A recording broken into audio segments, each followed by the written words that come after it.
Hello and Chag Sameach. This is Rabbi Sammy Bergman, Riskan Rosh Beit Midrash of Beit Midrash Zechron Dov, and Rabbinic Assistant at Shari Shemayim. I'd like to talk for a few minutes about the question of bringing a sukkah on family trips. Suppose you and your family are embarking on a trip during Chol HaMoed, and you're going to be away for almost the entire day. At some point, you will want to eat a fixed meal, and you will not necessarily have a sukkah available to eat the meal in. And as we know, there is an obligation to eat fixed meals inside a sukkah. The question then arises, is one allowed to go on such a trip without bringing the necessary supplies to construct a sukkah? Or is it inappropriate? Is that not allowed? And if you go onto the trip, are you obligated to build a sukkah where you are?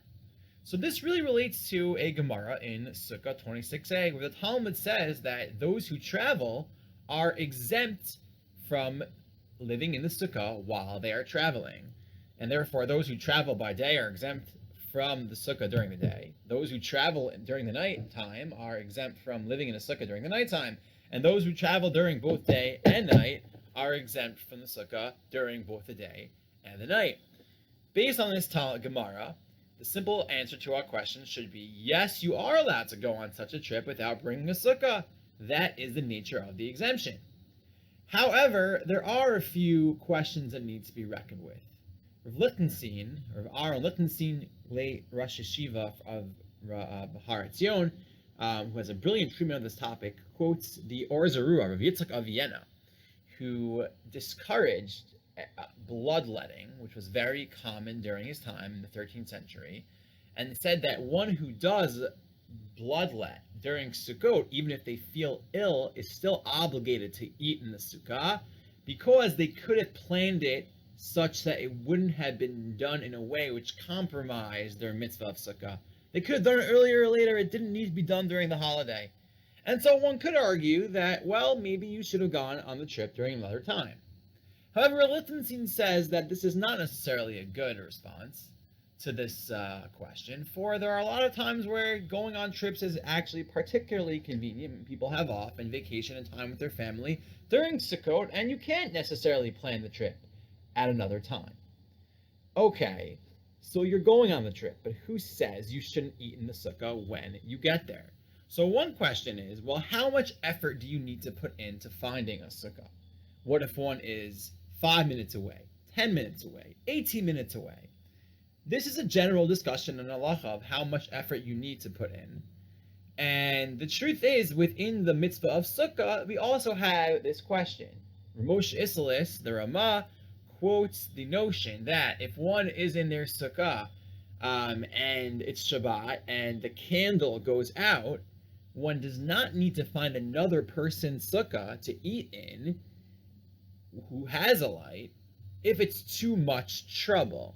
One could have said, okay, go find somewhere else to eat, but the answer is no.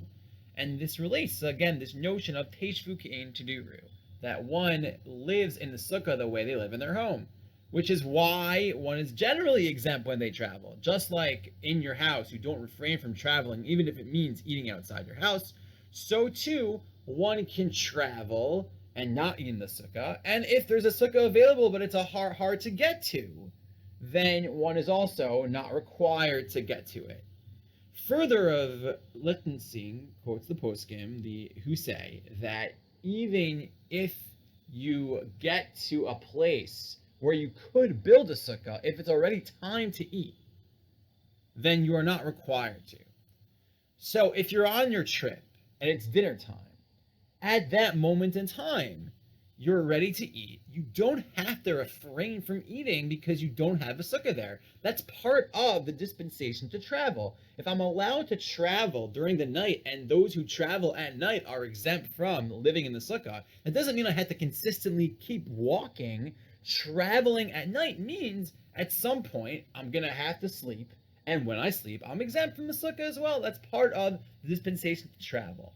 So practically, from a halachic perspective, Lichtenstein rules that if one has the time to take a family trip during Sukkot, and they're going to go to a place where there's no sukkah easily accessible, then they are exempt from eating and sleeping in the sukkah during their travels. However, Lichtenstein says, from an educational perspective, this is inappropriate. For when we have time with our families, and we finally get to enjoy each other's company, and then it happens to be on Sukkot, what a wasted opportunity it would be if we specifically then go on a trip where we can't perform the mitzvah of Sukkah.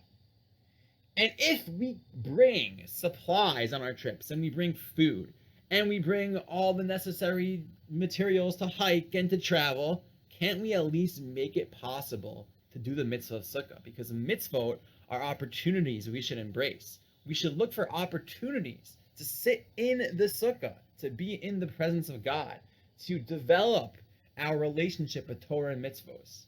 And therefore, Lichtenstein says, yes, halachically, it's true. If a person does go on a day-long trip and it's inconvenient to bring the sukkah, there's reason to say they're not obligated to. But it's not the right decision. And so as we enjoy our holiday vacations, let us find ways to have a good time, enjoy our families, enjoy the quality time, bonding, and also do it while performing the mitzvah of sukkah.